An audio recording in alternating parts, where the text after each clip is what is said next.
Hello everyone, welcome you all.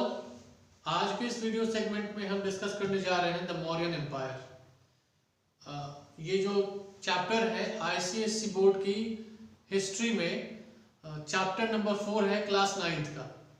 ठीक है, एक बार फिर से मैं रिपीट कर दूं, class 9th ICSC board history का चैप्टर नंबर 4 हम आज डिस्कस करने जा रहे हैं, जिसका नाम है द मौर्यन एम्पायर, है ना। मौर्य साम्राज्य के बारे में आज हम चर्चा करेंगे इस सेगमेंट में।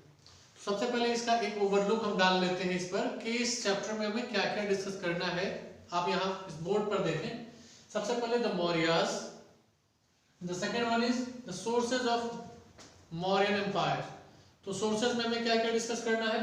Number 1 literary sources and number 2 is archaeological sources. The third topic जो हम डिस्कस करेंगे वो है द मौर्यन एम्पायर। इसमें हमें इसके रूलर्स के बारे में डिस्कस करना है, जिसमें चंद्रगुप्त मौर्य, बिंदुसार और अशोक के बारे में हमें यहाँ पर पढ़ना है।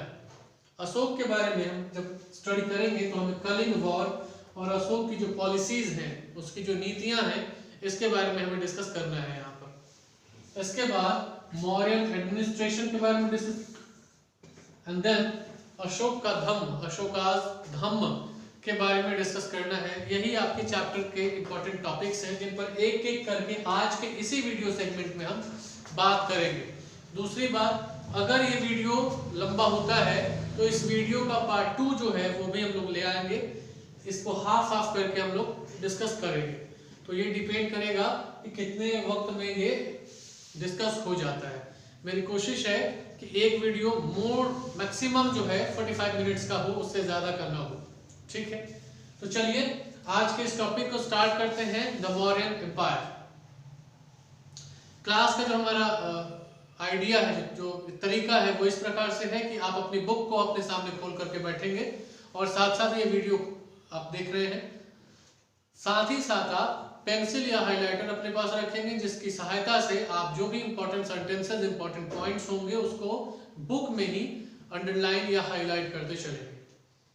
तो मैं स्टार्ट करता हूं यहाँ पर रीडिंग करना और साथ साथ आपको समझाता चलूंगा। स्टार्ट करते हैं। The Mauryas.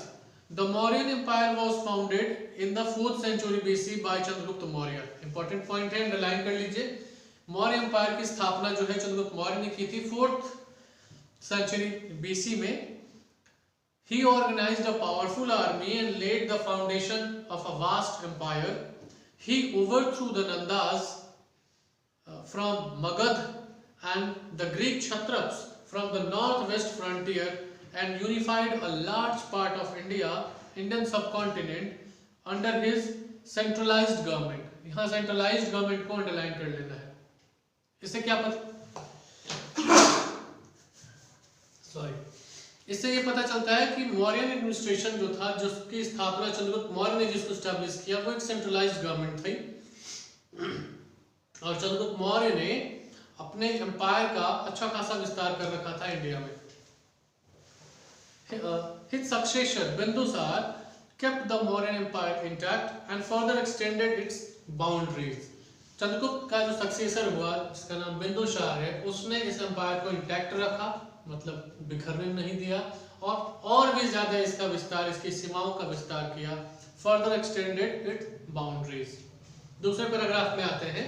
The region of Bindusara son Ashoka, underline कर लेना है बिंदुसार सन अशोक को, constitute one of the brightest period in the Indian history. After the Kalinga war, Ashok devoted his life to human welfare. इसको भी अंडरलाइन कर लेना है। कलिंग वॉर के बाद अशोक ने अपनी पूरी लाइफ जो है ह्यूमन वेलफेयर के लिए डिवोट कर दी। He considered his subjects as his children. He built many marvels in art and architecture, some of which have survived up to this day. उनमें से कई जो है आज तक मौजूद है। तो इस प्रकार से तो मौर्यन वाला जो टॉपिक था वो हमने कंप्लीट किया है। अभी इसमें हमने क्या ये स्टडी किया है, पहली बात कि मौर्य एम्पायर की स्थापना चंद्रगुप्त मौर्य ने 4th century BC में की थी, नंबर 1। नंबर 2, उसने एक वास्ट आर्मी क्रिएट की थी और जिसके जरिए उसने इंडिया के एक लार्ज पार्ट पे सेंट्रलाइज्ड गवर्नमेंट स्टैब्लिश किया था। नंबर 3 इज चंद्रगुप्त का जो सक्सेसर होता है बिंदुसार, मतलब उसका जो बेटा होता है बिंदुसार, उसने भी पूरे एम्पायर को इंटैक्ट रखा और इसकी बाउंड्रीज को और भी ज़्यादा एक्सटेंड किया और भी ज़्यादा इसका विस्तार किया। इसके बाद अगली पॉइंट जो इसमें हमें जानकारी मिली है कि बिंदुसार सन अशोक, बिंदुसार का बेटा अशोक था। इस मीन्स हम ये कह सकते हैं अशोक के ग्रैंडफादर हैं चंद्रगुप्त मौर्य। तो अशोक ने जो है वो उस अशोक के रिजम की सबसे इम्पोर्टेंट जो घटना है वो है कलिंग वॉर। और कलिंग वॉर के बाद अशोक जो है उसने अपनी पूरी लाइफ को ह्यूमन वेलफेयर के लिए डिवोट कर दिया और ह्यूमन वेलफेयर का काम अंतिम समय तक वो करता रहा। अब इसके सोर्सेज के बारे में हम स्टडी करने जा रहे हैं, जो आज के इस सेगमेंट का दूसरा टॉपिक है। सोर्सेज में हमें दो चीजें जाननी है। Number one is literary sources and number two is archaeological sources. Then what do you mean by literary sources? And the answer is literary sources means the sources in the form of literature. Okay? In the form of literature, जो books के form में है या books से उस वक्त के जो बुक्स हैं, जो राइटर्स हैं, जो पोएम्स हैं, पोएट्स हैं, स्टोरी राइटर्स हैं, इन सभी से जो हमें जानकारी मिलती है उस सोर्सेज को हम कहेंगे literary sources. And then archaeological sources means जो आर्कियोलॉजिकल एविडेंस हमें मिले हैं उस जमाने के, उसको स्टडी करने से जो हमें बात मालूम होती है उससे हम कहेंगे आर्कियोलॉजिकल सोर्सेज। सबसे पहले हम लिटरेरी सोर्सेज के ऊपर बात करते हैं। आप यहाँ देख रहे हैं अपने बुक में अर्थशास्त्र ऑफ कौटिल्य, पहले तो इसको अंडरलाइन कर लेना है। कौटिल्य एक ब्राह्मण व्यक्ति थे, इनको विष्णुगुप्त या चाणक्य के नाम से भी जाना जाता है और इन्होंने एक पुस्तक लिखी जिसका नाम है अर्थशास्त्र।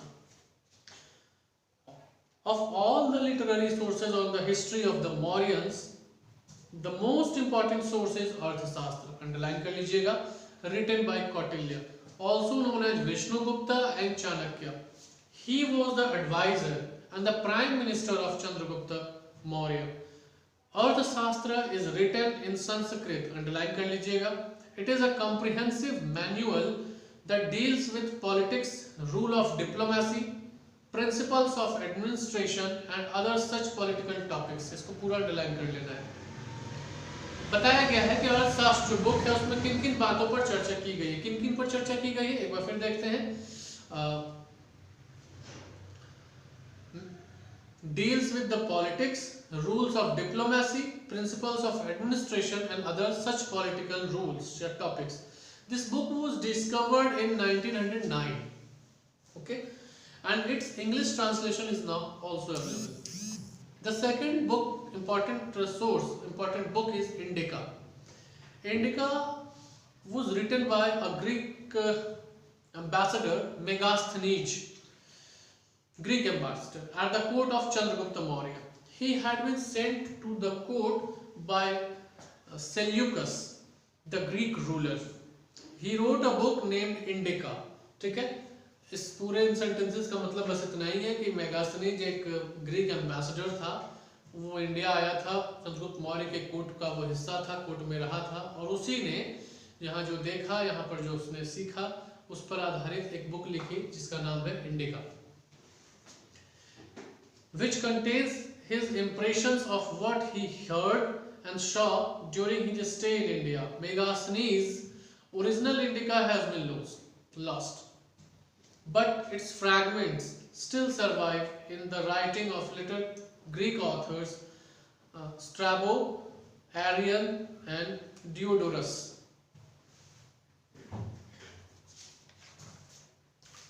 तो ये लिटरेरी सोर्सेज में दो चीजें हमें जानने को मिली, एक अर्थशास्त्र और दूसरी जो बुक है वो है इंडिका। ये दो बुक लिटरेरी सोर्सेज में है। आगे चलते हैं आर्कियोलॉजिकल सोर्सेज में क्या क्या पढ़ने हैं। तो सबसे first one is edicts of Ashoka. An edict क्या होता है? तो an edict is a decree issue by a sovereign. The edicts of Ashoka from the most important form the most important sources of Mauryan history. Underline कर लीजिएगा इसको। They are the oldest, best preserve and precisely dated records of India. These edicts are inscribed on rocks, underline it, and pillars throughout the country and include 14 major rock edicts, 7 pillar edicts and a number of minor rock edicts. देखिए बच्चों, ये सवाल पूछा जाता है exam में कि उन edicts जो है, रॉक edicts जो है, पिलर edicts जो है, उनकी संख्या कितनी है. तो underline it. Throughout the country include 14 major rock edicts हैं, 7 pillar edicts हैं और a number of minor rock edicts पाए गए हैं. The inscriptions on these edicts provide a useful insight to the life and ideals of Ashoka in particular and about the history of the Mauryans in general. The most important event of Ashoka's reign was the conquest of Kalinga. Underline कर लीजिएगा, conquest of Kalinga. The indescribable sufferings and atrocities of the Kalinga war deeply touches Ashoka's conscience, and he made a solemn resolve not to take up arms anymore. Kalinga युद्ध में जो क्षति हुई, जो जान माल की क्षति हुई, जो लोगों की हत्या हुई, जो खून बहा, उसने अशोक के दिल को अंदर तक छू लिया, अंदर तक उसको चोट पहुंचाई और उसने आजीवन हथियार न उठाने, युद्ध न करने की कसम खाई. The war drum was silenced forever, and henceforth he heard only the echoes of Dhamma Ghosha, the call to non-violence and universal peace. उसके बाद युद्ध की जो रणभेरी होती है ना, युद्ध में जो वो जो बाजा बजता है जिसको रणभेरी कहते हैं, उसकी ध्वनि हमेशा हमेशा के लिए समाप्त कर दी गई और धम्म घोष चारों ओर सुनाई देने लगा. धम्म घोष चारों ओर सुनाई देने लगा. In pursuance of his policy of non-violence, Ashoka prohibited killing of animals for sacrifices. Underline कर लीजिएगा. नॉन वायलेंस की पॉलिसी अशोक ने अपना ली और इस पॉलिसी के तहत उसने जानवरों की हत्या पर भी रोक लगा दी. Advocated restraint in the number that had been killed for consumption, protected some of the animals and in general condemned cruel act against animals. जानवरों की हत्या लोग खाने के लिए भी करते थे, उस पर भी रोक लगाया गया. अन्य किसी कारण से भी अगर जानवर की हत्या हो रही है उस पर प्रतिबंध लगाया गया. जानवरों के खिलाफ जो अन्य क्रूएल एक्ट्स जो हो रहे हैं, निर्दयी व्यवहार जो हो रहे हैं, उस पर भी उसने रोक लगाया. Reference to protection of animal is made in the rock edict 1 which states. Rock edict 1 में उसने जो लिखवाया है, जो उसने कहा है, वो मैं अभी रीड कर रहा हूँ. Formerly in the great refectory and temple of the heaven beloved like Piyadarshi, daily were many hundred thousand animals sacrificed for the sake of meat food. So even at this day, while this religious edict is under promulgation from the sacrifice of animals for the sake of food, some too are killed or one is killed. But now the joyful chorus resounds again and again that henceforward not a single animal shall be put to death. Translated by James Princer. जानवरों के बारे में उसने लिखवाया. दूसरा जो हमारे पास source है एडिक्ट्स ऑफ अशोका के अलावा, जो दूसरा हमारे पास सोर्स है आर्कियोलॉजिकल सोर्स, वो है Sanchi stupa. A stupa is a semi-spherical solid dome-like structure. आपके बुक में भी बना हुआ है सांची स्तूपा, आप उसको देखें पेज नंबर 44 में.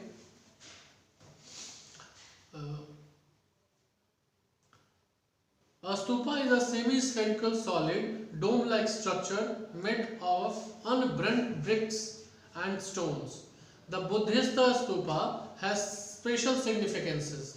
It represents the spiritual body of Buddha containing his relics such as hair, teeth or bones. The casket containing these relics is placed at the base of the dome. The foundation of the Sanchi Stupa was laid by Ashoka at Sanchi, about 45 km from Bhopal in Madhya Pradesh. देखिए इसमें कुछ underline करने वाली जो चीजें थी. सबसे पहले तो स्तूपा क्या होता है, तो उसका जवाब हो जाएगा stupa is a semi-spherical solid dome-like structure made up of unburnt bricks and stones. दूसरा हो जाएगा कि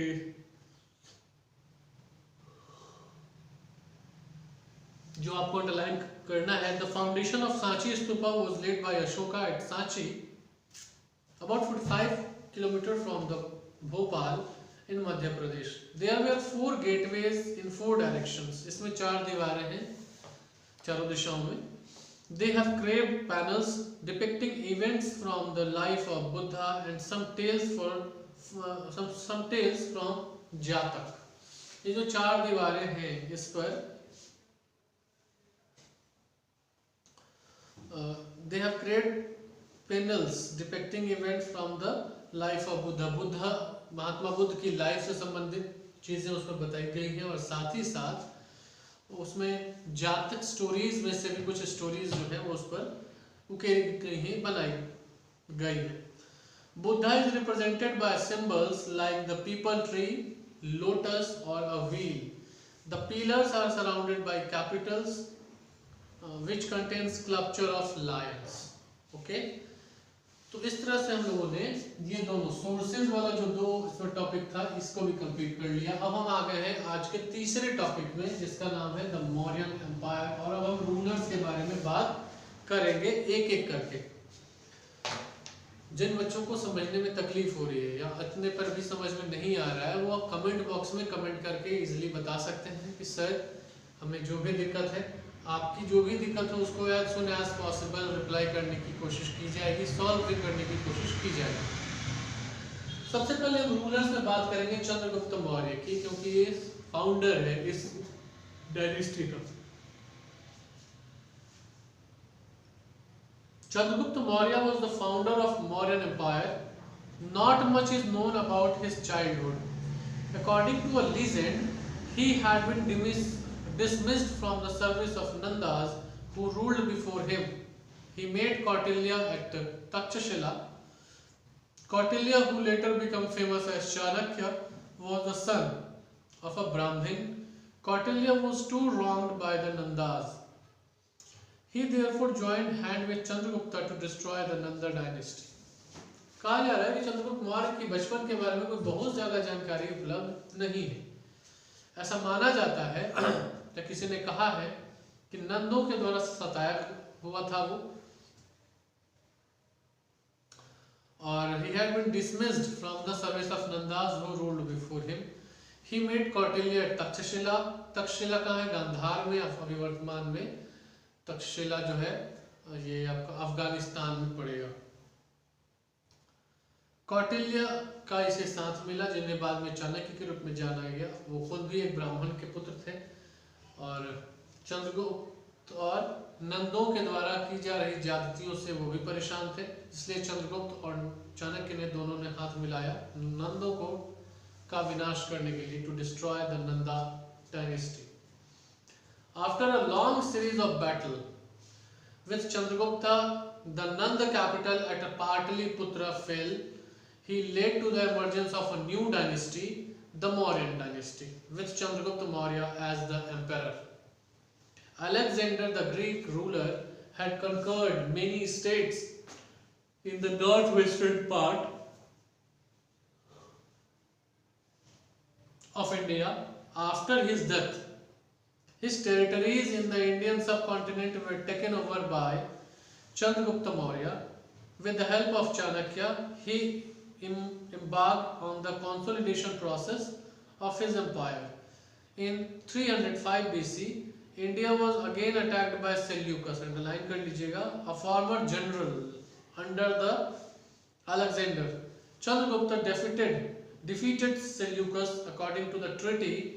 उसने डिफीट किया सेल्यूकस को और जो उनके बीच जो संधि हुई, sign with Seleucus and Chandragupta Maurya, got Kabul and Kandahar. Chandragupta Maurya got Kabul and Kandahar, दो उन्हें शहर मिले. हेरात और बलूचिस्तान भी मिले, दो और मतलब 4 टोटल उन्हें शहर मिले. From the Greek commander Seleucus gave his daughter Helena in marriage to the Chandragupta. और सेल्यूकस ने अपनी बेटी हेलेना का विवाह भी चंद्रगुप्त के साथ करा दिया.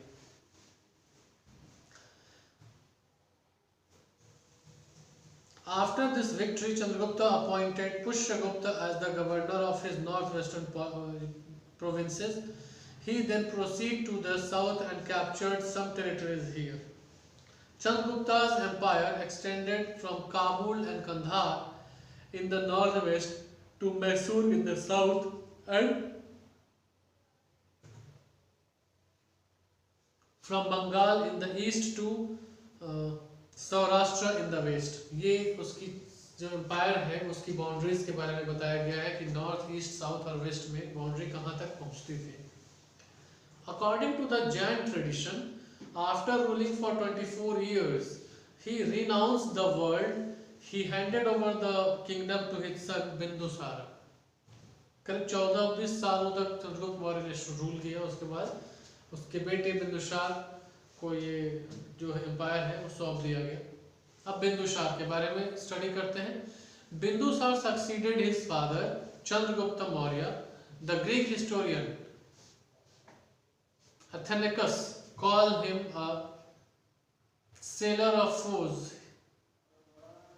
He conquered many parts of South India after defeating 17 rulers. During his rule, he faced a revolt in Takshashila. It was quelled by his second son Ashoka, who was the great emperor there. Bindusar maintained friendly relation with the ruler of Greek. अब हम बात करते हैं अशोक के बारे में. Ashoka succeeded to the throne after his father Bindusar's death.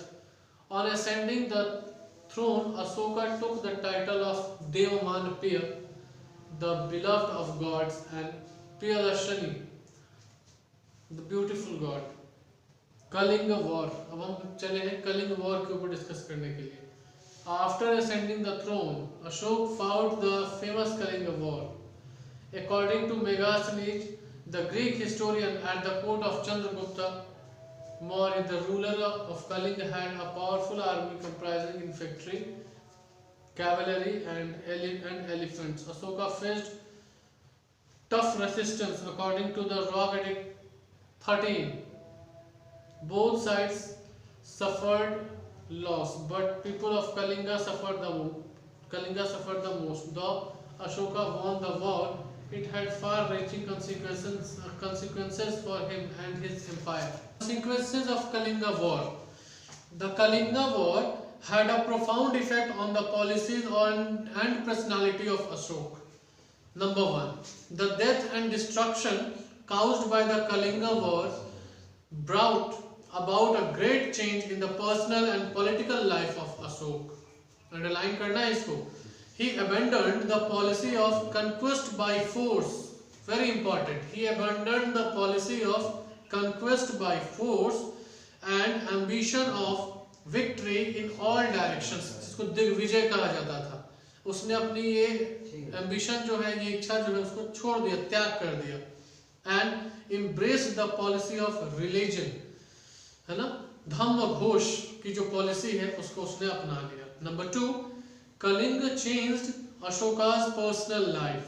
He stopped hunting, शिकार खेलना बंद कर दिया. ईटिंग मीट, मांसाहार बंद कर दिया. And abandoned the life of luxury, ऐशो आराम की जिंदगी को भी छोड़ दिया, त्याग दिया. Third, the prisoners of war, POW जिनको कहा जाता है, were used for agricultural work. It resulted in an increase in production and brought about economic prosperity in his empire. जो भी prisoners of war थे उनको agricultural activity में उसने involve करवाया, जिसके कारण production rate जो है वो काफी increase हुआ और empire जो है वो economic रूप से उसमें prosperity I. Number 4 is Ashoka himself went on tour to preach Buddhism to people. He also sent missionaries to the various parts of the world. He sent his daughter Sanghamitra and son Mahendra to Sri Lanka to propagate Buddhism. ये भी बहुत important है. अपनी बेटी संघमित्रा और पुत्र महेंद्र को उसने बुद्धिज्म को प्रोपगेट करने के लिए, प्रचार करने के लिए उसको श्रीलंका भेजा था. Fifth is Ashoka, after the Kalinga War, embraced Buddhism and followed some of the Buddhist principles in his state policy like non-violence and disapproval of empty rituals. है ना, बहुत सारी बुद्धिज्म की जो पॉलिसीज थी उसको उसने अपनाया अपने रूलिंग में अपने जो अपना जो इलस्ट्रेशन है उसमें, जिसमें नॉन वायलेंस जो एक चीज़ है वो बहुत इंपॉर्टेंट थी, जो उसने बुद्धिज्म से सीखी और उसको अपनाया। He got erected several pillars and edicts to spread the teachings of Buddhism. He ordered the construction of 84,000 stupas to keep the relics of Buddha. He gave donations to Buddhist viharas. Sixth हो गया। Seventh में क्या, on account of abandonment of war there was a decline in military preparedness and efficiency। चूंकि war को उसने war की policy को ही छोड़ दिया था, जैसे अभी हम लोगों ने पढ़ा, कंक्वेस्ट बाय फोर्स और ambition of victory in all direction. ये दो पॉलिसी जो पहले उसकी थी, उस दोनों को उसने अबंडन कर दिया, त्याग दिया। और फाइनली इससे क्या हुआ, मिलिट्री की जो एफिशिएंसी थी वो कम हुई। अब आगे हमें पढ़ना है extent of Ashoka's empire. Ashoka के जो उसका साम्राज्य है, अशोक का जो उसका एम्पायर है, उसका एक्सटेंशन, उसके बारे में। After his victory at Kalinga, Ashoka's empire extended from, इसको अंडरलाइन कर लीजिए अभी सबसे पहले। Ashoka's empire extended from the Hindu Kush mountain in the northwest to river Pennar in the south. He also included some parts of Nepal in the north and Kabul, Herat and Kandahar provinces outside the present boundary of India. आप देख रहे हैं कि वो अशोक का जो empire है वो नॉर्थ में हिंदू कुश माउंटेन से लेकर के नॉर्थ वेस्ट में और इधर साउथ में पेन्नार रिवर तक फैला हुआ था। उसके अलावा नेपाल का कुछ हिस्सा, नॉर्थ वेस्ट में काबुल, हेरात, कंधार का हिस्सा, ये सब जो वर्तमान में भारत की सीमा से बाहर है, ये सब भी अशोक के साम्राज्य का हिस्सा थे। तो बच्चों आज के क्लास में इस वीडियो में हम इतना ही पढ़ रहे हैं। अभी दो टॉपिक इस चैप्टर के और बाकी हैं, मौर्यन एडमिनिस्ट्रेशन और अशोकाज धम्म। ये दोनों टॉपिक हम लोग इसी चैप्टर के पार्ट 2 में, वीडियो नंबर 2 जो इसका आने वाला है, उसमें डिस्कस करेंगे। आज के इस वीडियो सेगमेंट में हमने द मौर्याज, मौर्यन एम्पायर के सोर्सेज क्या है, लिटरेरी सोर्सेज और आर्कियोलॉजिकल सोर्सेज, इस पर डिस्कशन किया है। द मौर्यन एम्पायर के अंतर्गत चंद्रगुप्त मौर्य, बिंदुसार, अशोक के ऊपर डिस्कस किया है। कलिंग वॉर के ऊपर हमने डिस्कस किया और अशोक की जो पॉलिसी थी जिसमें हमने ये बात किया कि दिग्विजय की पॉलिसी को उसने अबंडन किया, उसने कंक्वेस्ट बाय फोर्स की जो पॉलिसी थी उसको छोड़ दिया और धम्म घोष की पॉलिसी जो रिलीजियस पॉलिसी है उसको उसने अडॉप्ट किया, उस पर काम किया। नॉन वायलेंस की पॉलिसी को अडॉप्ट किया, उस पर काम करने लगा। इन सभी पर आज हमने डिस्कस किया है। आज के इस वीडियो सेगमेंट में इतना ही, मिलते हैं अगले वीडियो सेगमेंट में पार्ट 2 में। तब तक के लिए थैंक यू वेरी मच।